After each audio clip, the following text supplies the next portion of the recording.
Hey, can you believe it? It is season 6. I know that sounds ridiculous, but it is. I've been doing this podcasting thing for a few minutes now. I love it. It's probably one of my favorite things that I do. I wanted to start season 6 with my favorite topic. I get so many DMs asking me to talk about this subject, and I couldn't do it without my buddy Keri. Like, Keri is busy. She's a mama of 4.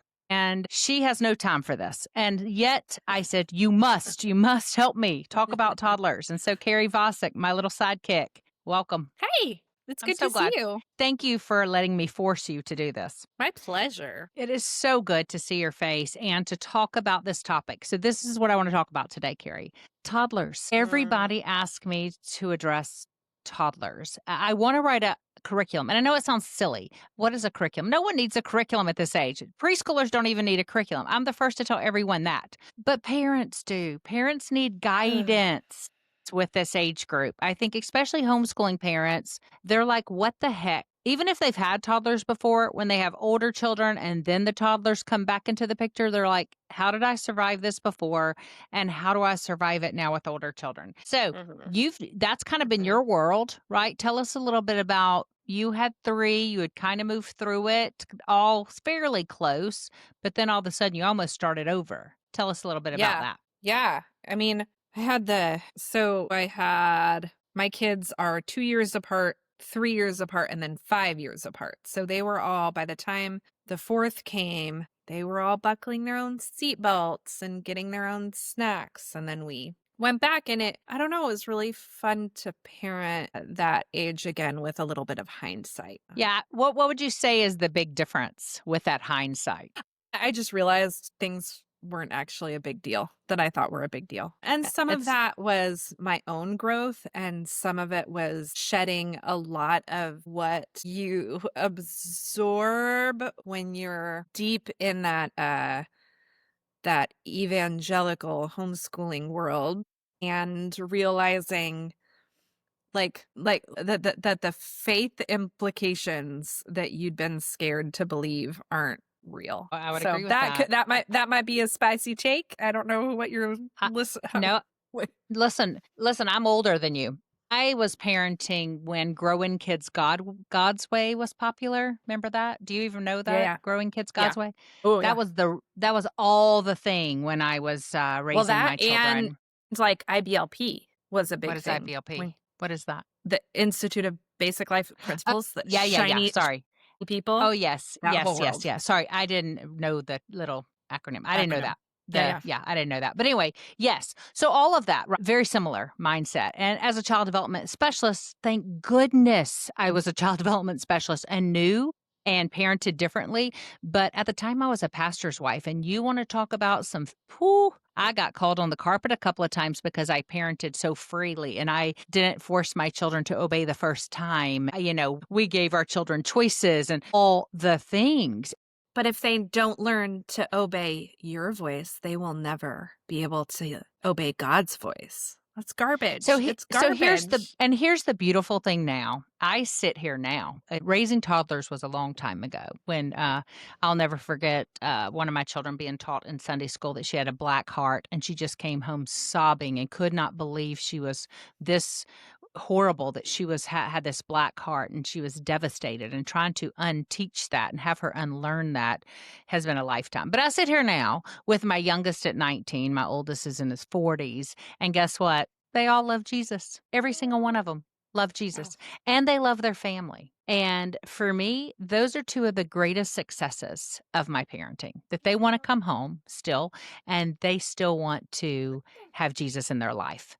Because I will tell you, there are a lot of people who grew up in that movement that, how'd you say it? IP and Growing Kids God's Way. And they don't want to have anything to do with their family, nor do they want to have anything to do with Jesus. Anyway, that's not what this is about. I want to go back to toddlers. We digressed immediately, but I love it. That's truth, and I'm glad maybe somebody needed to hear that. But when we talk about this toddlers, and when I say toddlers, I'm talking about 14, 15, 16 months, somewhere in there, till about 3.5. That's the age group I want us to focus on, because a lot of people don't even understand the ages and stages of brain development, like what's considered an infant, what's considered a toddler, what's considered a preschooler. And so an infant, I mean, most people know this, but it's usually obviously when they're first born into that time where they're walking and they're moving and they're able to say a couple of words. That's usually around 14, 15 months. And then they move into that toddler stage. That toddler stage is known as more of a parallel play stage. They still don't understand things like sharing. Let's just talk about sharing. Let's start there.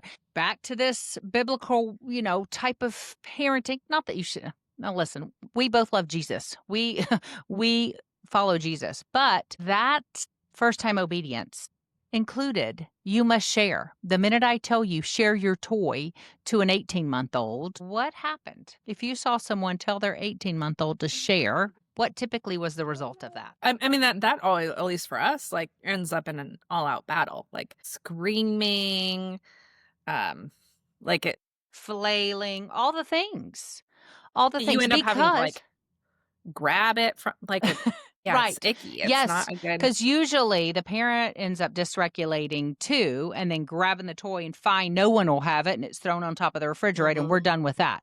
Nothing is resolved. And so the very reason that is the issue is because guess what? The brain has zero concept. You can say sharing, you might as well be going da ba doo ba da hoopa because that child has zero conception of what sharing means. And yet we are expecting them. You could be asking that toddler to give you, a math equation, and that might be easier for them to understand than the concept of sharing. Yeah. So I think for me, that's the biggest problem I see with parenting of toddlers. It is the lack of understanding of developmental ages and stages. Yeah, for sure. Well, and their brains aren't like, sharing is not a concrete idea. It's a very conceptual idea, and at that age, they don't get that. They don't get Yeah. it. And guess what? They're wired to be egocentric. The first person they learn to take care of is themselves. I mean, that's how these kids are. All of us are wired. Initially, Yeah. we have everything done for us. And then, wait, we can crawl by ourselves. We can walk by ourselves. We can put food in our own mouth. We actually have some independence. And that immediately leads to let me grab that freaking toy away from you and show you my independence. It's Mhm. actually something to be celebrated. Like, I used to giggle secretly. I tried not to do it in the open when I would see a kid walk up and just snatch a toy because it really is them, the beginning of them being an independent person. It's the Mhm. beginning. And you're like, we're on our way. We're on our way. I used to get excited when kids would say, mine, because it isn't disobedience or defiance. It is them saying, I'm independent and I want that. And I want that to be with me now. It actually is such a positive thing, in my Yeah. opinion, and Well, research. it's not wrong. It doesn't need to be disciplined out of them. Like, and we I don't know, again, like, things realizing things that are a big deal and things that just aren't a big deal. This is how their brains are wired. This is what they do. This is part of it. And that doesn't mean you allow your kid to go up to other kids and snatch their things. But it also Absolutely. means, like, we don't punish them. It wasn't even me. My in-laws were over for dinner and my father-in-law looks at my 5-year-old and he goes, "Yeah, you been getting in timeout lately? Like, you been in lots of timeouts?" Like, I don't think he knows what that is. Like, we don't it's not how we parent anymore. That is a learn better, do better situation. I And love then he that. proceeded to tell me about their husband's older sister that they put in timeout when she was like 2. And I'm like, yeah, do you want to know why that's went south so badly and why she screamed for hours and hours? Because the development, like the dysregulation that occurred because you were trying to discipline her for something that was developmentally appropriate. Yes, of course that's why. And that's the age where connection is so needed because separation is such an anxiety driven feeling at that point. That's why we seek toddlers grabbing on our legs and stuff because they really do need that security still of you're not going to abandon me, you're going to leave me. They're still forming that attachment. Even though they form most of that by one, that 1 to 3 is still such a strong period of attachment. And when you go put them in timeout, you are actually, I would dare to say, you're causing some harm in that attachment. Hmm. I would go that far. And I'm not sure who started the whole timeout trend. I think there's one thing to say, wow, I see you're super upset. We have this cozy corner where you can go and get your body, help it calm down, look at some books, hold your baby doll, have some music on. We can help you calm. That is completely different than saying, go stick Mhm. your nose in a corner. Do not even look at me, or all the things that people used to say when they put children Or in an timeout. Yeah, or an I see we're really upset right here. Why don't you come take a break with mommy and get some cold Absolutely. water, read a book? Like, so you're still teaching. Nope, not this. This is not what we're doing. We're not going to hit our sister when we're angry, but understanding that that's all their brain can do right now. And so you teach them a better way by being a better way, by Absolutely. exhibiting that better way. Well, and you'll have people who are going to come back and go, oh, but aren't we just encouraging them because they want time with us? And so they're learning if we hit, we get time with mom. And I think it is absolutely not that. What you will find is the children that you turn away from that connection, those are the ones that repeat because they're Mhm. trying so desperately to get that connection and they don't know how to use their words to say, I need you, mommy. I want you. I am sad. I'm scared. I'm mad. Mhm. And so you've got to help walk them through those big emotions. I know I hear it said all the time in the child development world, toddlers aren't giving you a hard time, they're having a hard time. Mhm. And it's such a difficult age, I feel like, for them because of the lack of communication and the lack of body control and the lack of executive function skills. I mean, that part of their brain isn't developed yet. So they're all ruled by emotion.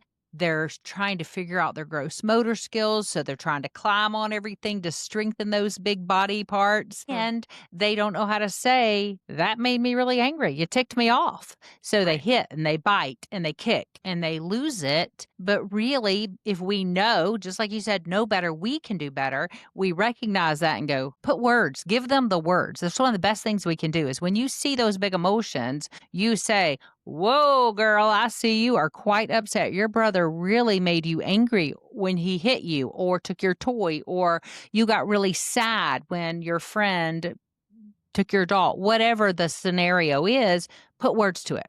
Put Mhm. words to it. And then as they develop those words, they're going to be able to use those words and you're not going to have to step in as much. It really is a beautiful teaching time that you need to have your own regulation skills during that though. You better be Yep. ready because Yep. it can send you over the edge fast, a little toddler when they lose their mind. Yeah, and especially when you have more than one Mhm. toddler in that stage. And on that, I think like we're just so hard on ourselves when we're trying to navigate that. And one of my favorite things to tell moms when I see them struggling out in public is I just look at them and I go, hey, this really is as hard as it feels like it is right Mm. now. Like That's so good. 100%. This is as Yes. hard as it feels like Yeah. it is. Yeah. Because regulating yourself when you are dealing with a whole little person, like that's a whole person right there who is not reasonable, and you are just trying to accomplish a thing. That's hard. That's hard. Real hard.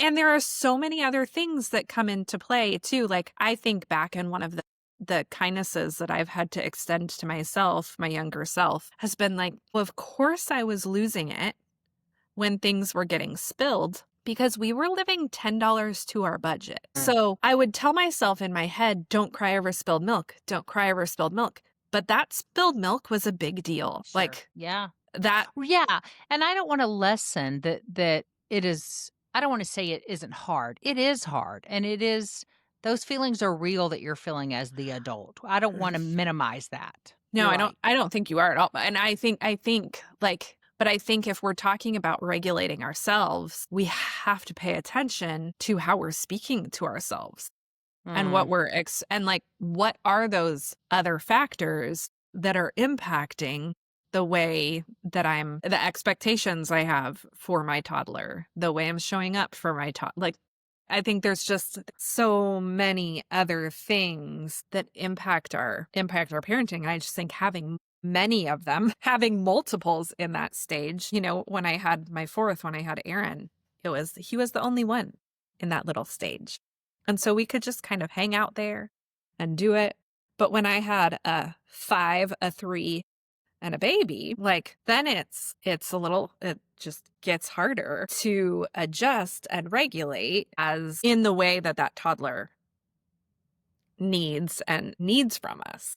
Do you know what I And mean? I would Does that make sense? imagine, or this is the way I would imagine it would be too. Also, when you're having the 5 and the 3 and the baby, you're still feeling that pressure of I've got to get everything done for that 5-year-old. You're a new homeschooling mom. You haven't quite gotten your groove yet. You haven't quite realized that 100%. even that is not as big of a deal as we are told when we're new homeschooling moms. 100%. Mhm. I was Yeah. just talking with a friend whose her oldest is the age of my youngest. So they're just like months apart. And my youngest is 5. So these little ones are 5. And I had to tell her, I was like, hey, I know that she feels so old and she feels so big to you. I think that's just kind of the trying not to use swear words on your podcast again, Kathy. It's the You can. I messing. don't care. It's the You messing can with use a your swear. Okay. it's no, but it's like not a good word. It's the messing with your mind. It's the mind Yeah. F word. Okay. I got you. Like that's what like gets in your head, right? Like it's that oldest kid feels so big. Yeah. And It I think that's when you ask like what's changed, I think that's one of the big things with my youngest is I'm like, oh, 5 is still so little. so You're still so new here. That was one of the mhm. things I would tell myself when they were little. I'm like, you're new here. You I love are that. new here. Yeah. Like we're Yeah, I love that, and I think with toddlers, I think because of that, we feel so much pressure to deal with these 5-year-olds. Because I think that's a great example. Because that's probably pretty common for the moms listening. They probably do have one that's like preschool, kindergarten, 1st grade-ish, and then they've got these little toddlers. Because I see it all the time on my Instagram or on TikTok where they're saying, "But what do I do with them? They're driving me crazy. They're in our way." That's what I hear the most. They're in our way. They're a nuisance, Mhm. basically, those little toddlers. And, somebody's like, "I'll put him in the high chair. I put him in front of a show." And, of course, that's killing my soul to hear those things. What were your favorite things to do with your toddlers when you were I trying was to do hoping you would stuff? ask. I was just Well, I'm gonna asking. my favorite one that I got from you was putting them in a bathtub It is the with best. paint, bathtub with finger paint, bathtub with shaving cream, bathtub with shaving cream mixed with liquid watercolors to make it colorful, bathtub with gosh, what else? Like Just all the things that water and color the and bathtub. different utensils, Mhm. and you could I mean, if you're wild, you could do something like chocolate pudding in the bathtub. Yes, I mean, you can do messy so food. many you can even do, like, shredded paper in the bathtub. You just don't Mhm. wanna add the water, but, there are so many things you can do, and if you don't wanna do it in the bathtub, get you a cheap little $10 little swimming pool and put it on a towel or blanket so that if you don't wanna do it in the bathtub, and it gives you that same feeling. There are so many things to do. Your biggest issue is Mhm. gonna be that your older ones wanna join in. I mean, that's the hardest part 100%. of that. Yep. Yeah. Yep. And they do. And then you let them And you because let guess what? them. It's good for them too. And the biggest thing a toddler needs is lots and lots of sensory experiences. And if you're fortunate enough to live where you can just go outside and they can explore in your backyard, if you have an area that's safe for them to explore while you're working with the other children, that's ideal because then it's really open-ended play for them. That's what we want. The more nature, the more open-ended, the less restrictive. That's ideal for these toddlers. They need that deep mud play. They need that, Play-Doh, the water, the heavy work, lots and lots of Mhm. sensory. If we give them the sensory, in a sense, their cup is filled. I mean, it's not really their cup is filled, but it is their cup is filled because they need that heavy sensory input. It calms them and then it helps them regulate through those other parts of the day. So I Mhm. tell every parent if you have a toddler who you feel like is unruly or out of control, you need to put more sensory in their life. Be intentional with Mhm. including open ended sensory play for them and lots of it. Washing dishes, toss a couple dishes with a bunch of dish soap, let it get super bubbly, and then I would add liquid watercolors to it to make it colored. You can do that. Just get you a bussing bin. If you don't want them in your real sink or it's too high, you can do a bussing bin, Mhm. put it on like, a ledge or something, again, you can do that outside. You can do that in the bathtub. They can wash dishes in the bathtub. They can wash their baby dolls in the bathtub.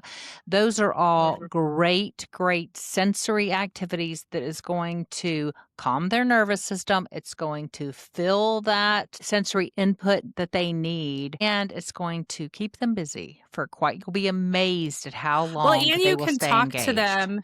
You can talk to them about, like, the steps, like, "Okay, how do we wash dishes? What has to happen to wash dishes?" Or, "When we have a car wash, we would, like, love to do car washes outside. Mhm. Yeah. When we do a car wash, what do you think has to happen?" And then help them. Then you're also developing that, like, following steps and coming up with a process. And it keeps them occupied longer because then they think, like, if we're talking about just finding things for them to do so we can unload the dishwasher, do laundry, whatever, like, you have steps for them, then each car has to go through all the steps, and you extend the life of your sensory play. Well, and you can use this if you are wanting to work, just say you do have some older children, you want to work with the middle one, have the older one do this with the toddler. They can take them through the steps. And use your older siblings to help you. Uh, Now, uh, I did apparently at one point, I combined shaving cream and noodles, like cooked spaghetti, and they had a great just they are not wearing clothes, so I'm not showing it right now, but oh, okay. shaving cream and cooked spaghetti, and they were in heaven, but all the different things you can feel and Mashed potatoes. One of my touch favorite and is to boil potatoes and let them cool down, and then they make mashed potatoes. And you can actually do it where they have an individual bowl so they can eat the mashed potatoes, or you can do it in a busing bin if you don't care about wasting the mashed potatoes. But Mhm, depends on where you are with that. There are mhm. so many things, just anything that you think about. It's a great way to clean out your cupboard too. Anything that you don't use, like if you have a few of this shaped noodle, a few of that shaped noodle, and you're never going to cook them Yeah. to eat, put those suckers in a sensory bin for them and let them Yes, beans, like I 100%. have a ton of dry beans, cook those beans a little bit so they don't choke on them if they eat them, and let them do a little smushy, all of that One that of they can do. Another fun thing to do, like, if you're cooking dinner and you need because there are times, like, we are you and I both know, like, you are trying to live life, and you do You have to are. cook Yep. dinner, and you do have to do things and maybe do a job. So, in cooking dinner, one of my favorite things,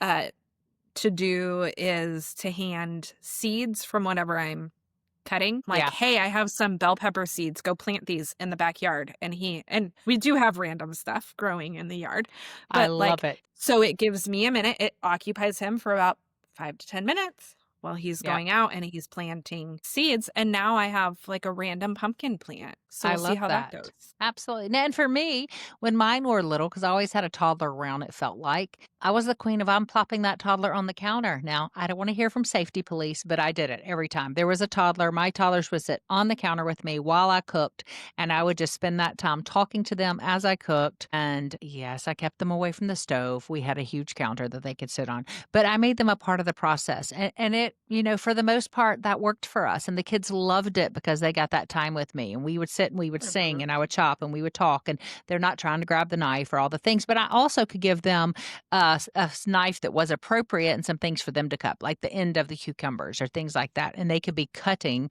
I'm air quoting, at the same time. And that was a win-win too. So I think the thing I want you to hear is as much as you can, I want you to bring these toddlers in. I think the more that you do that, you will find it actually eases up things than it makes it more chaotic. I think what makes it Mhm. so chaotic is that we see them as kind of in the way and we just want to get them through this toddler phase, which they will get through, and don't rush it away. It goes so freaking fast. And I Another one of my favorite things, I did this with my kids until they were old. I'll still do it to him.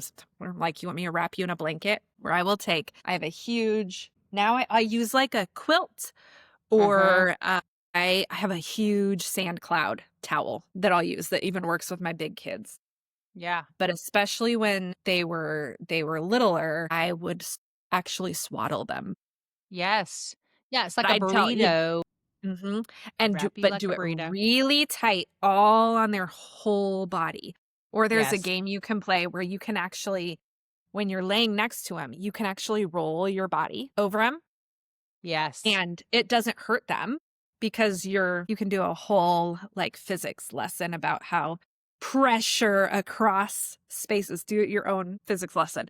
Like it transfers very gently and you roll over and they get giggly. So you're connecting Yes. and you're giving them that full body sensory experience, especially when you have neurodivergent kids. This Absolutely. was one of my favorite tricks that I added to my repertoire with Aaron, and I honestly, I still do it with my big kids. Yeah, I think it's one of the best things, again, that deep pressure. I used to do snug as a bug in a rug with my kids, but similar. I would kind of crash on them and tuck them real tight with a blanket and just try and put some of that heavy pressure around them. Also, swinging. I mean, I know lots of people Mhm. who have added swings inside their home because that's easy to manage when they're schooling the other children. So I definitely recommend lots and lots of vestibular movement, which is what happens when they're swinging. If you have a bed Yep. swing, it's a great space to put your toddler next to you, and you can be reading aloud to your older children, and they're getting that Mhm. movement. It's actually beneficial for us all. Yeah. We had Jookies for the kids, not an ad, Jooki. Not sure if they Mhm. still make them, but they're like little tents with a pillowy bottom, and they can Yes. go in there and then they sink and it pulls in on their sides. And my child who would dysregulate more easily, that was a game changer for her. And we ended up giving Mm, her fabric markers. Like, you can draw all over this. Like, I go love to that. town. Fabric markers. We also created, and this was when she was much younger, extending into when she was older, but like access to snacks because she didn't want, and I think you were the one who helped me with this, was tired. Like, so I would lay down. You were like, put the baby down, go lay down with Mm, her, lay down mm, with her. And I would do that every day, lay down with her mhm, and set timers on the snacks. So we mm. got to the point, like when she was little, we were like, okay, if she's upset, we're assuming she's hungry. We were always right. She was always S hungry and But didn't so know. many and good protein snacks, and you're right, I love putting that stuff at their level, giving them that independence. Remember, this is a time where they are gaining independence so rapidly because, again, their body's moving, they are feeling themselves, if you will, they're so full of themselves. So giving them the opportunity to have real choices, and even their snacks, have a little area in the refrigerator, label it just with their snacks if you need to, put them in little Ziploc bags so that they can go and pick some choices, some cheese and pretzels, some meat and fruit.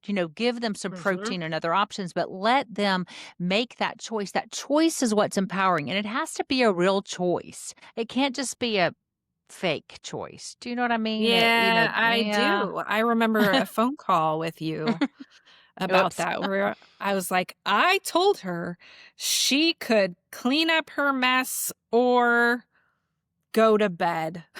And you were like, Carrie, you have not actually given her a choice. You've Yeah. given her a consequence. Yeah. I was Yeah. like, oh, shoot. But Yeah. real choices, that really is empowering, and toddlers can do that. I mean, and they can help. The more we give them that independence, they can help unload the dishwasher. And I know you're thinking, "What?" They can. A little toddler can grab a bowl and break it, but they also can grab it and hand it to you. They can be a part of, and I think so many times we want to dismiss the toddlers instead of bringing them in, and if we will think of ways to bring them in and let them participate in things, I think you'll see a big difference Mhm. in just the way they freak out over stuff, the way they handle their big emotions, because they're getting to grow and develop and Yeah. use those skills that they're learning. Well, and the other thing that choices do is it puts them into a rational part of their brain.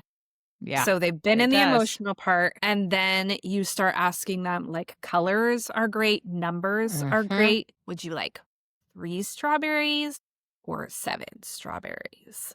Or Mm. and then you can even start, oftentimes you'll find, like, I would find that you start getting silly with it.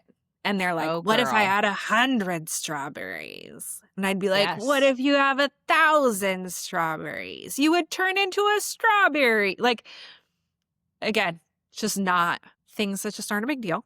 Like, let it I be want to light. interrupt you and say, yes, 100% is my favorite thing. Let every person hear that. It's not a big deal and be silly with it. Everything is so heavy. And so this is life or death, or this one decision is going to matter so much when they become an adult. And people ask me the most about Joshua, who passed away. What did it teach me about parenting? And I already knew this about parenting, but it definitely confirmed that 95% of what we stress out about doesn't even flipping Doesn't matter. matter. Doesn't matter. And the way that we approach it and lightheartedness is, I think, your biggest weapon. If you can turn your parenting into this lighthearted experience most of the time, I know we can't all the time, but as much as you can, take something like your strawberries and do exactly what you just said. Well done. I think that's one of the most important things we can say about any age group, but especially about toddlers. They love to be silly. They love to be Yeah. silly, and we Well, forget and that I that is find a it fabulous even tool. I will say that extends to all ages. It has 100%. extended into my teens, and I will say the lightheartedness was always hard for me. Everything felt heavy, and there were different things that contributed to that. So again, when pay attention to me, like you as a mom, like, okay, everything does feel heavy. Do I need to talk to my doctor? Do I need to, what is it? Like, and making sure, like, from the inside out, like it's going to flow inside out. That Sure. heaviness from us flows into our kids. And I will forever come back to that. It's like, let go of your kids' behavior, figure out what's going on with you, then move forward. I love that. So good. You really taught me the lightheartedness. And then I picked up little tips and tricks from different people uh to like expand on that lightheartedness, and Mhm. it's Mhm. become like infused in our family. And I have witnessed that when you and your family came to the lake.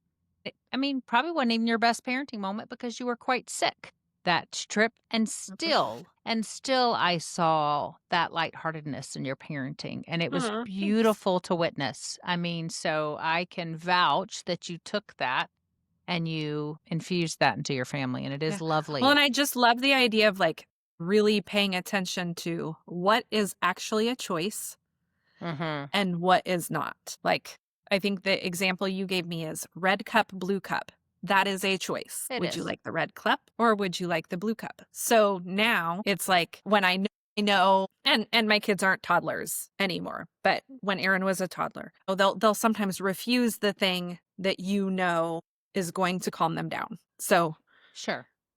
refuse drinking. I'm not going to drink the water. And now it's like, I'm getting you water. Would you like the red cup or would you like the blue cup?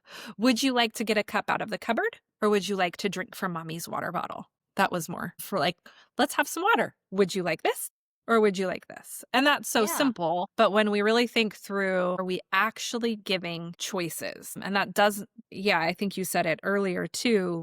Like, this is not permissive. We're not being permissive with these toddlers. We are being educated about where they are in their development as a whole person. Yeah, and we're affirming their independence. I think even beyond the red cup, blue cup, when you can, today's a day you're staying at home and it doesn't even matter what they wear. Let them go pick out their own clothes. Things like that. So empowering to young children. That used to be actually one of my favorite things in the world to see what my children would put together. I mean, I would giggle when they would come in with their shorts and their sweater and one Mhm. cowboy boot and one croc and most of the time, I'd let them wear it out. I didn't really care unless we were going to, like, to church or something. They wore that very thing to the grocery store, and they were so proud of themselves. I mean, what it did, and even half the time the shirt was probably inside out and backwards because they're still learning how to dress themselves. Mhm. And for me, that stuff didn't matter. I didn't Now, I might have had hangups about other parenting judgment if people were judging, but for me, I couldn't care less what they thought about what my kid was wearing. It was Mhm. great conversation starters most of the time. So when you can, give them even bigger choices, broader choices than, Yeah. here's 2 things you can choose. So Okay, those opportunities arise. Yeah. this is going to be another spicy one that a lot of parents can't do, and I and I Woo, and I I'm I ready. get it. Like, I totally respect it, but one of my favorite things to keep them occupied, whether on Yeah. road trips or when I was doing stuff with other kids or when we're just in a mood. Magic markers in the backyard, and we would do tattoos. Why is And that spicy? Because oh, people don't because like my tattoos? kids were constantly covered Yes. in marker. And I Yeah. have a picture of Claire. She had like full face makeup from her older sister. When we like really think about it, it's not just the making a picture, it's also how it feels on the skin. So back to what Yes. you said about that sensory input. We're Yes. not just coloring, we're not just drawing. You get to feel it on your skin. And I was just thinking about that because I was thinking like going to the grocery store. My kids were always in whatever, but I Yeah. remember one trip to HEB where we got a look in the line and I was like, what's going on? I was like, oh, right. It's not normal for people to see children covered in magic marker, but this is the life we live and it keeps us and it doesn't bother me. And I don't think it's wrong for it to bother people, but like it didn't bother me. So we did it and it was awesome. I love it so much. But I think it's that there are places and spaces that you allow the chaos and you allow the mess. And that's how it always was in my home. It wasn't free for all. We have a table that is not a valuable table. It's just a table and it's okay that spills happen there. And there will be a time in our lives where we can have a very nice table. But right now, our table needs to be a table where if glitter spills, it's okay. If Yeah. paint spills, it's okay.